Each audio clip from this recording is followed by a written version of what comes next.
En el año 929, Abderramán III, después de sofocar varias rebeliones, aprovechó la crisis que se estaba viviendo en el califato de Bagdad para proclamarse califa y desligar definitivamente al Andalus del Oriente Islámico, iniciándose de esta forma la Edad de Oro del Islam andalusí.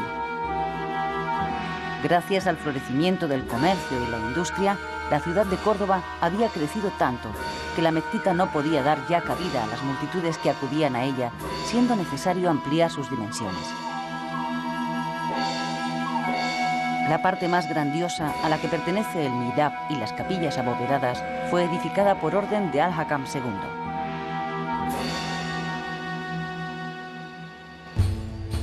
Con la llegada de este segundo califa, se realizó una nueva ampliación en la mezquita. Córdoba iba a alcanzar su máximo apogeo cultural y político. Más tarde, la debilidad de carácter de su sucesor, Hisham II, puso el gobierno en manos de Almanzor, quien dobló el tamaño de la mezquita de Córdoba. Almanzor, el victorioso, que así se le conocía por sus triunfos sobre los cristianos, llegaría hasta Barcelona saqueando la ciudad. Por el noroeste atacó Galicia y tomó Santiago de Compostela, destruyendo la iglesia donde se veneraban los restos del apóstol, aunque respetara su féretro. Almanzor encontró su muerte tras la batalla de Calatañazor en el año 1002. Con su muerte empiezan de nuevo los enfrentamientos entre las tribus islámicas. A consecuencia de estas luchas, el palacio de Medina Zahara sería saqueado, y la misma suerte corrió el otro palacio que Almanzor se hiciera construir en el lado opuesto de la ciudad. El caudillo árabe combinaba el arrojo que le permitió emprender 52 campañas victoriosas con el ademán cortés y las maneras seductoras. Le acompañaban en sus expediciones numerosos poetas y escritores que irradiaban y magnificaban sus hazañas bélicas y también sus rasgos de virtud e ingenio. Una vez desaparecido el espíritu unificador de este dirigente árabe y con el poder de Córdoba en disputa, se produjo la disgregación del califato en una serie de pequeños estados que se conocerán como reinos de taifas. Me he detenido en Al-Zagra llorando y meditando, como si me lamentara sobre miembros dispersos de mi propia familia. Oh Zagra, he dicho vuelve, y ella me ha contestado, ¿acaso vuelve lo que está muerto?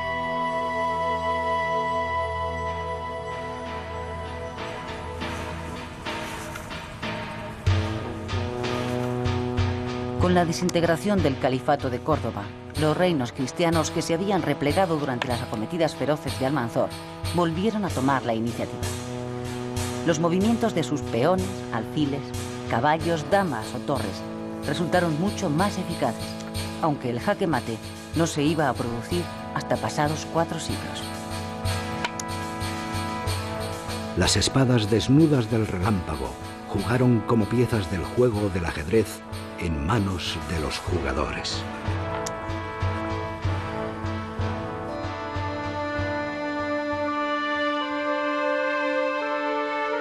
¿Cómo fue posible que Asturias, poco después de hacerse efectiva la conquista de la península por los ejércitos musulmanes, se comportara ya como un reino independiente del poder del Islam? Asturias puede considerarse como un intento de continuidad del reino visigodo. Según la tradición, en Asturias se refugiaron restos del ejército visigodo, clérigos huidos de la invasión musulmana y nobles que habían sufrido el despojo de sus posesiones. El carácter beligerante del nuevo reino asturiano se hizo realidad cuando Alfonso II el Casto saqueó la ciudad de Lisboa y con el botín arrebatado a los musulmanes embelleció Oviedo. A Alfonso II se debe también que el reino astur dejara de pagar tributos a los musulmanes, así como su independencia eclesiástica de la sede de Toledo, que estaba bajo dominio musulmán. A principios del siglo X, el traslado de la capital desde Oviedo a León constituyó toda una declaración de intenciones que los árabes, absorbidos por las continuas luchas internas, no supieron repeler. El combate que tuvo lugar en las llanuras de Simancas afianzó las posiciones del reino asturiano en el Valle del Duero.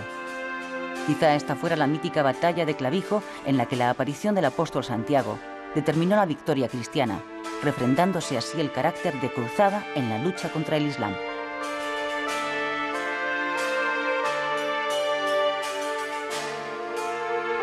San Julián de Prados se construyó durante el reinado de Alfonso II.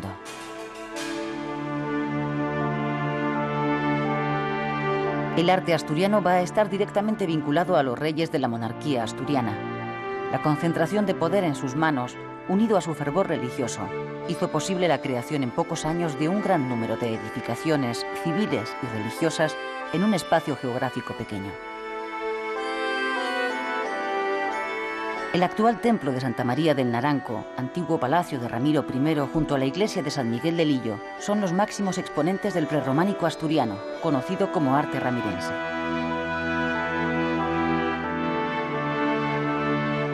La pretensión por parte de los monarcas asturianos de constituirse como una continuación de la monarquía visigoda se verá truncada cuando Alfonso III es destronado por sus propios hijos y se dividen el territorio, proclamándose reyes de León, Asturias y Galicia respectivamente.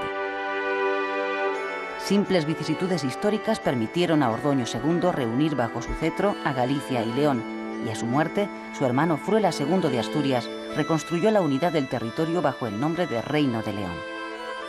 Pero los condes de los territorios más orientales, los de la zona de Castilla, mantendrían una actitud desafiante con su soberano, que culminará cuando el conde castellano Fernán González reclame la independencia de su condado. Un territorio que, repoblado por cántabros y vascones, estará llamado a convertirse en pieza esencial en el mosaico cristiano peninsular como Reino de Castilla a partir del año 1037. Sobre el tablero peninsular, cristianos y musulmanes compiten por cada cuadrícula de tierra. El ejército ha producido tal conmoción sobre la tierra de los enemigos que el suelo ha sentido un profundo terror. Se veía el agua de las hojas de las espadas inclinarse al correr y el tizón del fuego del valor arder violentamente.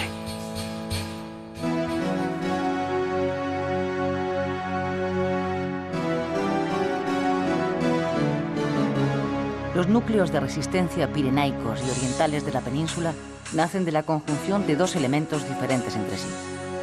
Por un lado, estaba la resistencia natural de los vascones a todo dominio que proviniera del exterior.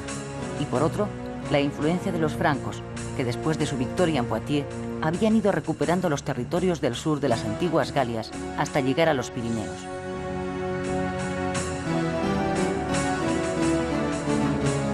El interés de Carlomagno por asegurar la frontera sur de su imperio le llevará a traspasar los Pirineos en un intento de someter a los vascones de Pamplona. Malogrado el intento franco de tomar Zaragoza, a su regreso, la retaguardia del ejército de Carlomagno sería derrotada en el paso de Roncesvalles por los vascones. Esta hazaña épica, que tuvo una gran repercusión en Occidente, sería inmortalizada en la conocida Canción de Roldán. Se trata del más antiguo cantar de gesta conservado en Francia. La Canción de Roldán fue escrita probablemente a comienzos del siglo XII, unos 30 años antes del Cantar de Mio Cid. El fracaso de Carlomagno en Occidente se vería compensado en el otro extremo del área pirenaica, Urgel, Cerdaña y Gerona. Los pobladores de estas zonas, ante la amenaza que constituía el poder de los musulmanes, optaron por buscar el apoyo del Imperio carolingio. Barcelona sería conquistada en el año 801 por Luis el Piadoso, hijo de Carlomagno, ciudad que a partir de entonces se convertiría en plaza fuerte fronteriza y sede condal. Los condados de la Marca hispánica, alejados del centro del poder franco y situados en una frontera peligrosa expuesta a los ataques musulmanes, gozaron de amplia autonomía. El eje formado por los condados de Barcelona, Gerona y Ausona permanecerá siempre unido, constituyendo la base de la futura Cataluña medieval. En torno a la figura de Bifredo, el Belloso, fundador de monasterios como el de San Juan de las Abadesas y Ripoll, donde está enterrado, se gestará la leyenda de los orígenes del escudo de Cataluña, que después se convertiría en símbolo de todo un territorio. La personalización del poder como patrimonio de un linaje que a su vez era el propietario de las tierras, permitió a los condes repartir la herencia entre sus hijos. De este modo, los territorios se unían o desunían según los fallecimientos, bodas o simples acuerdos que acontecían en el seno de las familias condales.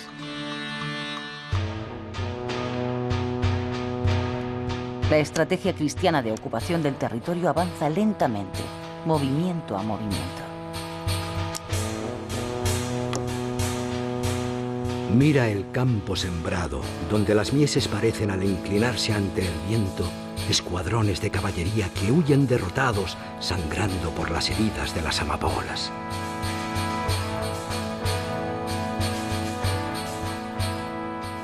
Un tercer lugar de resistencia cristiana se formará alrededor del alto valle del río Aragón y de los actuales valles de Navarra y el País Vasco.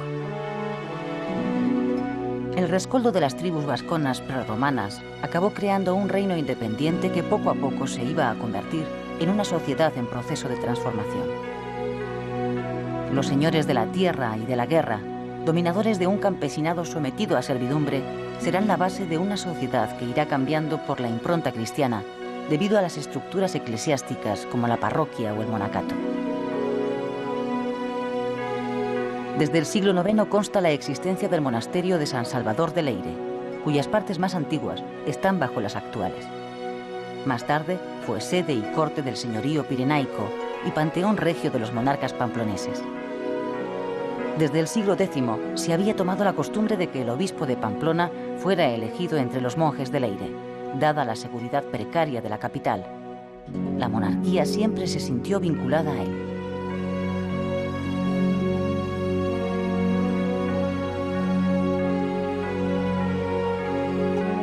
Sancho Garcés I sería el creador del reino de Pamplona y de una estirpe de reyes que durarán 6 generaciones. Pamplona fue desde el principio raíz y capital del reino que aglutinó una serie de territorios en el espacio político pirenaico occidental, creados en torno a la ciudad y a su sede episcopal. Sancho III el Mayor sería el fundador del monasterio de Suso, que situado en La Rioja, muy cerca de Navarra, acogerá el origen del idioma castellano.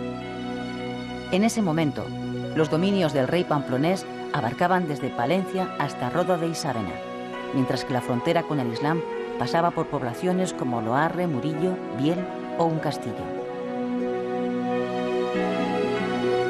Sancho III llegó a intitularse Rey de las Españas a raíz de su matrimonio con Doña Sancha, heredera del condado de Castilla. Pamplona era entonces el reino cristiano más poderoso de la península. El testamento de Sancho III el Mayor, fruto de su política matrimonial y de sus conquistas, supuso la crisis del reino de Pamplona. A causa de esta herencia, se crea el nuevo reino, mucho más debilitado para su hijo mayor, García Sánchez III, un condado de Castilla para su hijo Fernando I, primer rey de Castilla, el reino de Aragón para su otro hijo Ramiro I, mientras que Sobrarbe y Ribagorza quedaban para su último hijo Gonzalo. A causa de esta sucesión nacían 2 nuevos reinos, Castilla y Aragón.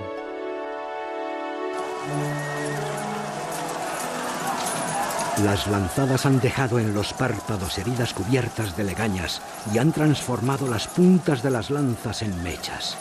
La sangre relucía como la mejilla de la tierra, como si cubriera de rubor, y el polvo se ensombrecía como si fuera col.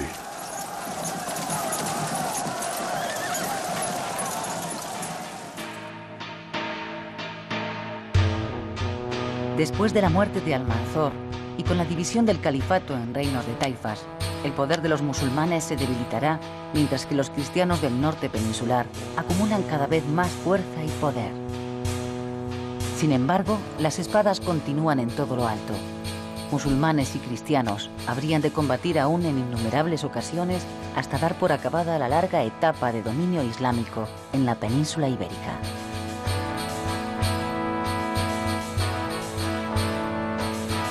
¿No visteis que el peón de los infieles cristianos había hecho dama, mientras que nuestro rey estaba en las últimas casillas, en jaque mate?